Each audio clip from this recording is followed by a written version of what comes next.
नमस्ते दोस्तों, मेरा नाम है शुभम और आपका स्वागत है हिस्ट्री ऑफ थिंग्स में। हिस्ट्री ऑफ थिंग्स में आज हम लोग बात करने वाले हैं प्राचीन भारत और प्राचीन पर्शिया के संबंधों के बारे में। जी हाँ, जैसा कि आप सभी लोग जानते हैं कि प्राचीन पर्शिया का नाम आज ईरान हो चुका है और वो इस्लामिक कन्वर्ट हो चुका है, लेकिन उसके पहले वो पर्शिया था जहाँ पर पारसी रहते थे और उससे भी प्राचीन इतिहास उसका क्या था, इस बारे में आज हम लोग बात करेंगे। लेकिन इन सभी बातों पर जाने से पहले मैं आप लोगों से बात करना चाहता हूँ एक पौराणिक कथा के विषय में। जी हाँ दोस्तों, ये पौराणिक कथा बहुत ही ज़्यादा आवश्यक है इन सारे विषयों को जानने के लिए। वैसे तो पुराणों को लोग माइथोलॉजी समझते हैं, तो इस कथा को आप माइथोलॉजी के तौर पर ही समझिए, लेकिन ये कथा बहुत ही आवश्यक है क्योंकि ये रिलेट करेगी आगे की हिस्ट्री से।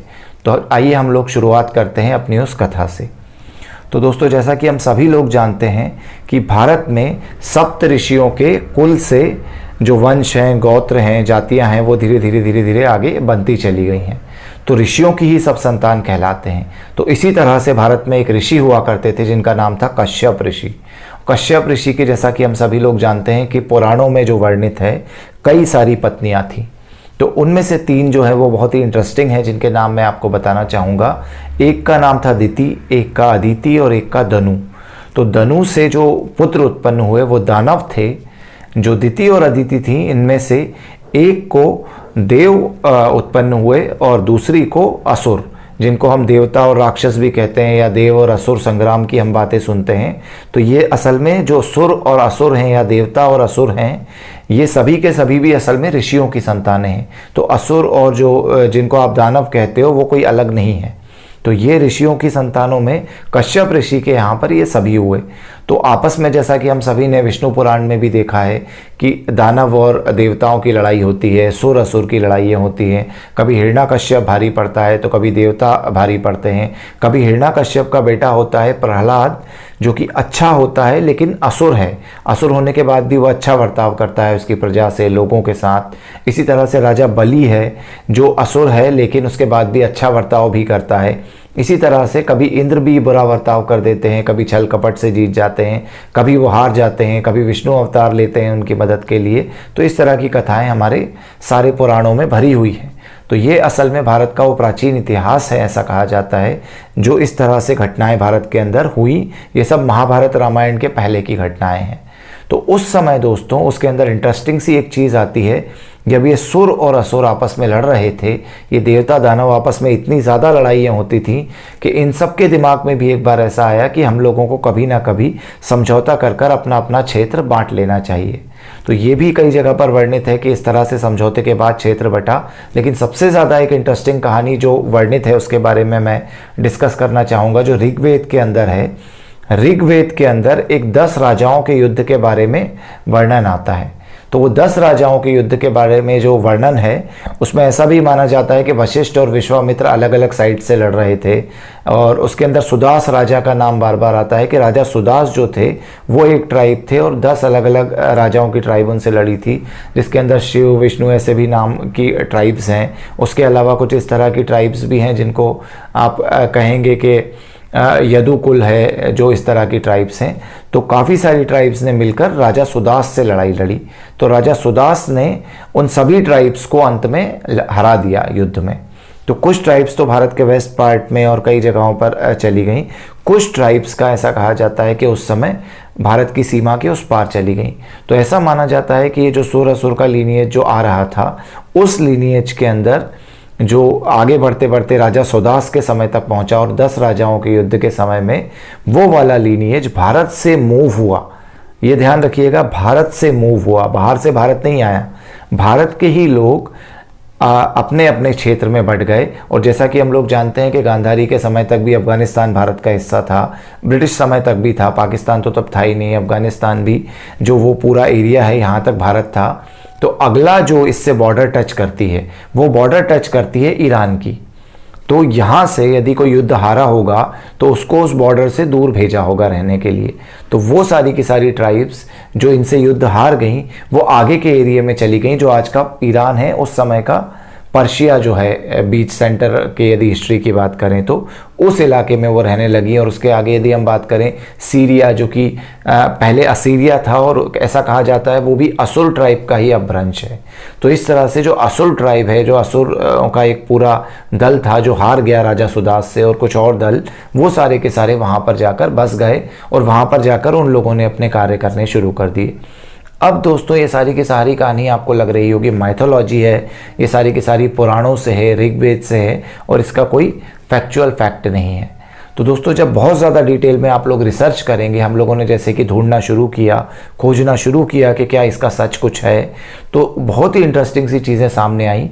उनके अंदर ये सामने आता है कि पर्शिया के अंदर जब असुर और ट्राइब चली गई तो उसके बाद भी उसने अपना वैदिक ट्रेडिशन जारी रखा। जैसा कि हम लोग जानते हैं कि सुर और असुर दोनों ही वेदों को मान रहे हैं, दोनों के दोनों ही जो मंत्र पढ़ रहे हैं भारत के ट्रेडिशन को मान रहे हैं, दोनों ही की ही आप देखेंगे कई बार ब्रह्मा जी की और शिव जी की वो तपस्या करते हैं, वहाँ से ही वरदान लेते हैं। तो बहुत सारी चीज़ें सिमिलर हैं। तो वही ट्रेडिशन को उस देश के अंदर भी वो लोग जो चले गए उनने मानना शुरू किया। उन लोगों ने वहाँ पर तंत्र वगैरह की भी साधना की। पर्शिया को कई सारे लोग हमला इसलिए भी नहीं करते थे कि वहाँ जादू टोने होते हैं, कोई आपको किसी उसमें बदल देता है। आपने कई प्राचीन कहानियाँ सुनी होंगी कि उसने उस आदमी को गधा बना दिया या तोता बना दिया। तो बहुत सारे इस तरह के तंत्र मंत्र के कार्य जो अथर्ववेद में भी मेंशन्ड हैं, वो सारी की सारी चीज़ें भी पर्शिया के अंदर उस समय तक चलती थी। अब लेकिन धीरे धीरे जब चीज़ें मूव ऑन होनी शुरू हुई तो उस समय दोस्तों ये जो पर्शिया का इलाका था उसकी दुश्मनी भारत के इलाके से नहीं रह गई। जो ये भारत ट्राइब था, ये वो ट्राइब था जो सुदास राजा के साथ जीत गया था उन सभी ट्राइब्स से। तो इस इलाके का नाम, चूँकि ये लोग कुरु में सबसे पहले बसे थे, जो कुरुक्षेत्र है, तो वहाँ से वो कुरुवंश पुरुवंश भी आया, जो बाद में कुरुक्षेत्र महाभारत में आप युद्ध करते हुए देखते हैं। तो ये सारा एरिया भारत हो गया और वो सारे एरिया में वो लोग रहने लगे जो इनसे हारे थे। तो उन लोगों के बारे में अब इंटरेस्टिंग सी कुछ चीज़ें बताना चाहूँगा कि दोनों ने अपना अपना इतिहास अलग अलग लिखा। तो ये जो ट्राइब है, इस ट्राइब ने, जो भारत वाली साइड आया था राजा सुदास वाला, इस ट्राइब ने अपना जो इतिहास लिखना शुरू किया, उस इतिहास के अंदर देवता जो थे वो हीरो थे। तो उसके अंदर देवता हीरो हैं और जो असुर हैं वो विलेंस हैं। और उसी तरह से जब आप पर्शिया का इतिहास देखोगे, पर्शिया के अंदर बिल्कुल उल्टा लिखा हुआ है। वहाँ पर जो दैव शब्द है वो विलेन के लिए यूज़ हुआ है कि देव बुरे हैं, उन्होंने हम लोगों को यहाँ भगा दिया, और असुर जो हैं वो हीरो हैं। तो आप यदि पर्शियंस की, ज़ोरास्ट्रियन जिसको रिलीजन कहा जाता है जो बाद में बना, तो उसकी यदि आप किताब देखोगे, तो जैसे कि कई सारे रिलीजन्स की किताबें होती हैं, वैसे उनकी किताब है ज़ैंड अवेस्ता। तो अवेस्ता बुक के अंदर जब आप देखते हो तो वहाँ पर अहुरा का वर्णन है, AHURA। तो वो असुर से बहुत ज़्यादा मिलता जुलता है। लेकिन शॉकिंगली भारत के अंदर जिस तरह से असुर को माना जाता है, वहाँ पर असुर को वैसा नहीं माना जाता है। वहाँ पर असुर हीरो हैं और देव विलेन हैं, और उनके एक देवता भी बहुत ज़्यादा रिजेंबल करते हैं हमारे देवताओं से। जैसे कि अग्निदेव की भी वो बात करते हैं, और उनके जो सबसे मेन देवता माने जाते हैं वो मित्र देव हैं। तो मित्र देव जनरली आप देखोगे भारत के अंदर कहीं पर भी बहुत कम जगहें ऐसी होंगी जहाँ मित्र देव की पूजा हो रही होगी, उनका मंदिर होगा। आपने मित्र देव की पूजा नहीं देखी है, जबकि ऋग्वेद के अंदर मित्र देव हैं। तो मित्र देव की पूजा कहाँ होती है? मित्र देव की पूजा असल में पर्शिया में हो रही थी, क्योंकि वो उस ट्राइब के देवता थे और उन लोगों ने उनको वहाँ पूजना शुरू कर दिया था। तो अवेस्ता के अंदर आज भी मित्र देवता के बारे में वर्णन है, और मित्र देवता को कहा जाता है जो लाइट के देवता हैं और ट्रुथ के देवता हैं, जो सच्चाई का साथ देते हैं। तो उस तरह से उनने उसकी पूजा शुरू की। तो इस तरह से काफ़ी सारे, यदि मैं आपको वर्ड्स की भी सिमिलरिटी बताऊं तो मैंने नोट डाउन भी किया है। जैसे गोल्ड होता है सोना, उसको संस्कृत में बोला जाता है हिरण्य, और अवेस्तन के अंदर जरण्य है उसका नाम। इसी तरह से आर्मी को संस्कृत में बोला जाता है सेना, अवेस्तन के अंदर उसका जो शब्द है वो हायना है। इसी तरह से स्पीयर का रस्ती और अरस्ती इसी तरह का है। सॉवेरेनिटी जो होती है उसका क्षत्र और क्षसरा इस तरह का है। इसी तरह से जो असुर और अहुर का जो अंतर मैंने आपको बताया, देव शब्द भी दैव हो गया वहाँ पर जाकर। इसी तरह से यज्ञ शब्द वहाँ पर जाकर यसना हो गया। तो जो वेदों में है वही ऋग्वेद और अवेस्ता, इन दोनों के अंदर बहुत सारी सिमिलरिटी दिखती है। इसी तरह से सोम जो सैक्रिफाइसिंग ड्रिंक है वो सोम वहाँ पर हौमा हो गया। उसी तरह से मेंबर ऑफ रिलीजियस कम्युनिटी जो हैं आर्यमान वेदों के अंदर है, वहाँ पर आर्यमान है। तो ये बहुत सारे शब्द सिमिलर मिलते हैं आपको पर्शियन लैंग्वेज के अंदर, जो एंशियंट पर्शियन है, और अवेस्ता के अंदर वो सारी की सारी कहानियाँ भी सेम मिलती हैं। और वहाँ पर भी धरती, अग्नि, जलवायु, आकाश, उनके बारे में, उन तत्वों के बारे में, उनमें से कई सारे को गॉड माना गया है। उनको इन्वोक करने की विधियाँ भी ज़ोरेस्ट्रियन रिलीजन के अंदर हैं। यहाँ तक कि वहाँ पर यज्ञ भी होता है, और यज्ञ होने के बाद एक शॉकिंग चीज़ मुझको पढ़ते पढ़ते पता चली कि वो लोग भी जनेऊ जैसी एक चीज़ पहनते थे। मतलब जो सेक्रेड थ्रेड जिसे बोला जाता है, वो धागे भी अलग अलग धागे, जिनका एक एक का एक एक मीनिंग होता है। उस तरह से पारसियों में भी प्राचीन पारसी लोग पहना करते थे, और उनके जो यज्ञ होते थे उसमें भी होता हुआ करते थे। जो हमारे रिसाइट करते हैं उस तरह से उनके भी रिसाइट करने वाले लोग होते थे। और आज भी यदि आप पारसी कम्युनिटी में बहुत डिटेल में जाएंगे तो उसमें वो सारी चीज़ें होती हैं। तो इस तरह से वो सारी की सारी जो कम्युनिटी थी वहाँ पर, वो कम्युनिटी वैदिक ट्रेडिशन के साथ जीने लगी, और भारत और पर्शिया के बीच में बहुत ही अच्छे संबंध बाद में बनने लगे। जैसे जैसे जब सोसाइटीज़ डेवलप हुई तो उनने अपनी वो लड़ाई छोड़ दी, और आयुर्वेद की भी बहुत सारी चीज़ें पर्शिया के अंदर आयात हुई। बहुत सारी चीज़ें यहाँ से, भारत से वहाँ गई, वहाँ से यहाँ आई, और दोनों के बीच में एक मित्रतापूर्ण संबंध बनता चला गया। तो ये कब तक चला दोस्तों? बहुत बाद तक ये संबंध चला, क्योंकि जिसको सिल्क रूट कहते हैं चाइना का, या फिर आपका जो चंद्रगुप्त का उत्तर पथ कहते हैं, जो भारत के सारे बिजनेस को कनेक्ट करता था वेस्ट से, वो असल में ईरान से होता हुआ ही जाता था। तो वो सारा का सारा रूट वहाँ से जाता था, तो भारत की सारी चीज़ें ईरान पहुँचती थी। इंपोर्ट एक्सपोर्ट बहुत ज़्यादा इन दो देशों के बीच में होता था। कब तक ये सब चलता रहा? 500 तक। तो 550, 560, 70 के बाद जब 600 आया दोस्तों, उस समय सारी की सारी प्रॉब्लम शुरू हुई, जब अब्राहमिक रिलीजन पनपना शुरू हुए यूरोप के अंदर और अरब के अंदर। तो इस्लाम और क्रिश्चियनिटी की जो लड़ाई थी, वो लड़ाई असल में इतनी ज़्यादा बढ़ गई कि उनने वहाँ के बहुत सारे छोटे छोटे कल्चर्स को नष्ट कर दिया।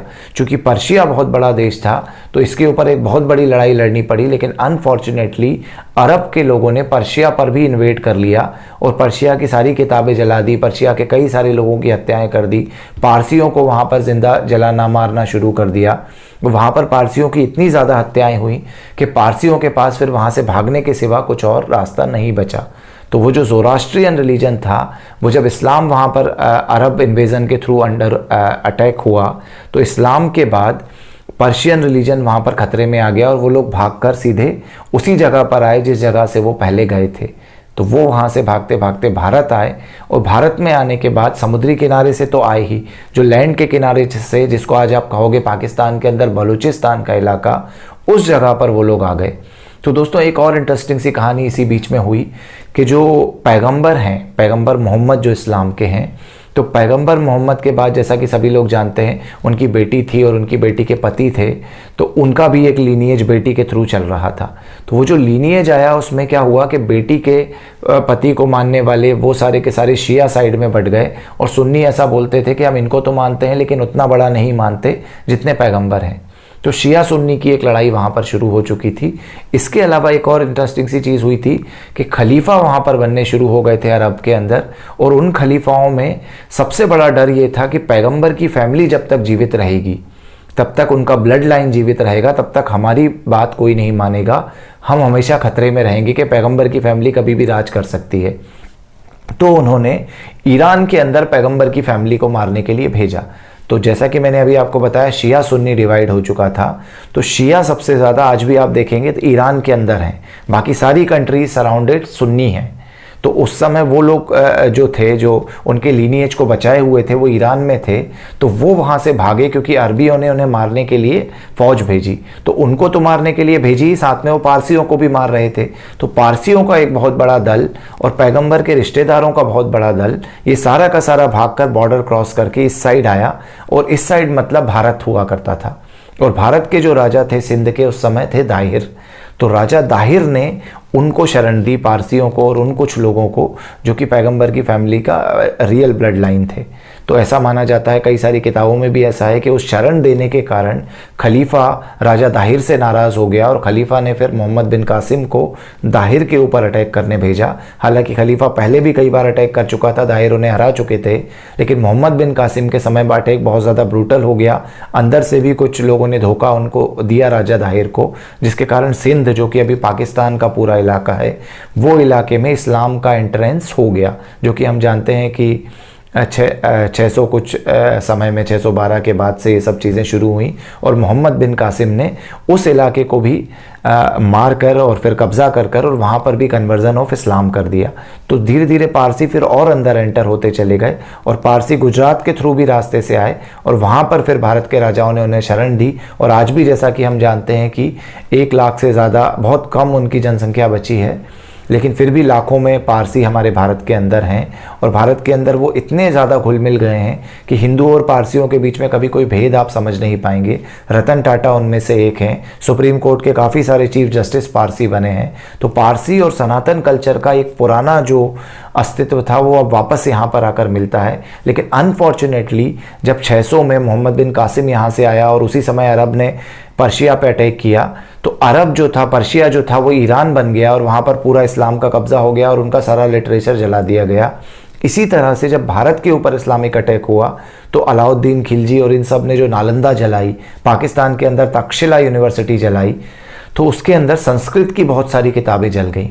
तो संस्कृत की बहुत सारी किताबें जल जाने के कारण हमारा पूरा का पूरा इतिहास मिट गया और लोगों को अब ये पता ही नहीं है कि इंडिया का किस तरह से रिलेशन जो हमारा ईरान है उसके साथ है और उसके बगल में जो सीरिया है उसके साथ है। जो सीरिया है उस समय का भी आप यदि पता करेंगे प्राचीन, तो एक मित्तानी किंगडम वहाँ पर हुआ करता था और वो मित्तानी किंगडम में भी वेदों को माना जाता है, संस्कृत की बहुत सारी चीज़ें हैं, देव असुर की भी वहाँ पर बात हुई है और वहाँ पर तो इवन देवताओं को ही पूजा जाता है। जैसा कि इंडिया में कल्चर है वैसा ही वहाँ पर है।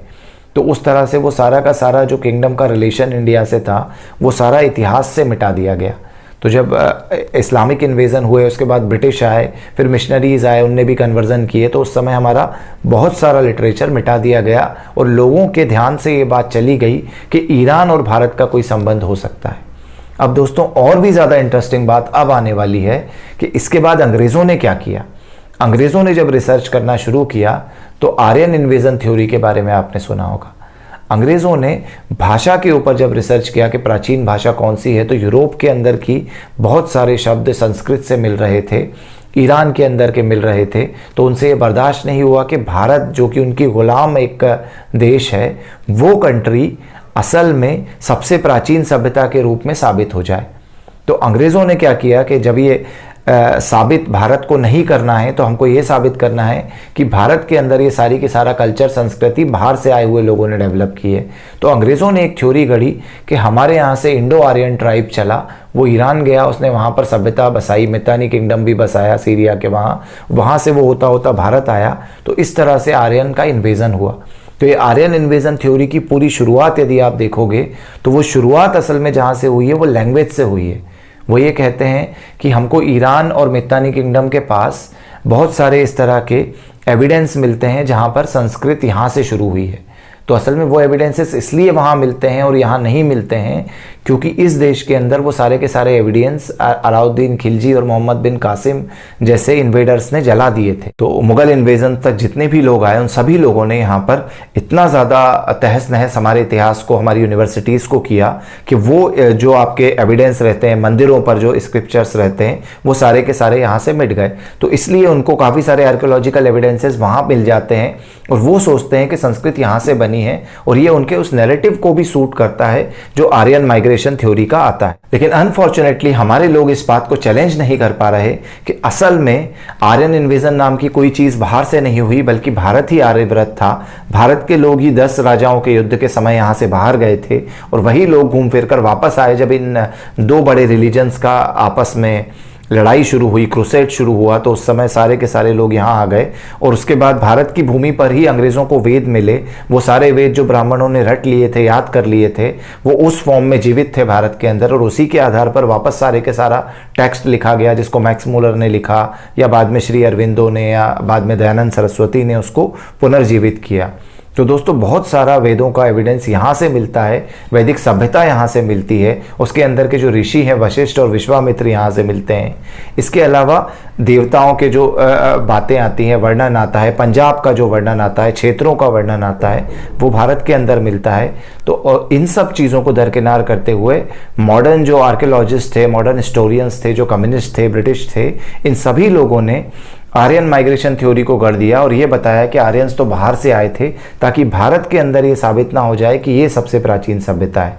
लेकिन चूंकि अभी बहुत सारे एविडेंस नए नए मिल रहे हैं, भारत के अंदर आर्कियोलॉजिकल एविडेंसेस से भी एआईटी थ्योरी और आर्यन माइग्रेशन थ्योरी फॉल्स हो चुकी है। तो आज के समय में उस इतिहास को सही तरह से लिखने की ज़रूरत है, जिसमें कि ना सिर्फ भारत का इतिहास आएगा, जबकि ईरान का भी इतिहास आएगा, मित्तानी किंगडम यानी सीरिया का इतिहास आएगा, पाकिस्तान के लोगों का इतिहास निकल कर आएगा। और वही इतिहास, जैसा कि आप लोग यदि और डिटेल में पढ़ेंगे, तो पर्शिया के अंदर भारत से जब आयुर्वेद गया, इसी तरह से मैथमेटिक्स गया, कैलेंडर गया, वही कैलेंडर मैथमेटिक्स बाद में यूरोप के अंदर गया और यूरोप के अंदर बहुत सारी चीज़ें विकसित हुई जो यहाँ से जाकर वहाँ उस रूट से हुई हैं। तो ये सारी की सारी चीज़ों का इतिहास असल में दुनिया के सामने आ सकेगा यदि इसको सही तरह से स्टडी किया जाए, irrespective of western centric mindset. तो उस तरह से यदि हम करेंगे तो बहुत सारी चीज़ें दुनिया के सामने आएंगी दोस्तों। तो इस तरह के और वीडियो भी हम लोग अभी बनाने का प्रयास कर रहे हैं। बहुत ज़्यादा रिसर्च हम मित्तानी किंगडम पर भी कर रहे हैं, तो जल्दी उसके ऊपर भी आपके सामने वीडियो लेकर आएंगे। और भारत की सभ्यता कहाँ कहाँ तक फैली थी, किस तरह से उसके रूट्स हैं और क्या प्रूफ्स हैं, उसके साथ हम और इस तरह के वीडियोज़ बनाएंगे। तो यदि आपको ये वीडियो पसंद आया हो तो हमारे इस वीडियो को ज़्यादा से ज़्यादा लोगों के साथ शेयर करें और हमारे चैनल को सब्सक्राइब करें, ताकि ऐसे और वीडियो हम आपके लिए बना सकें।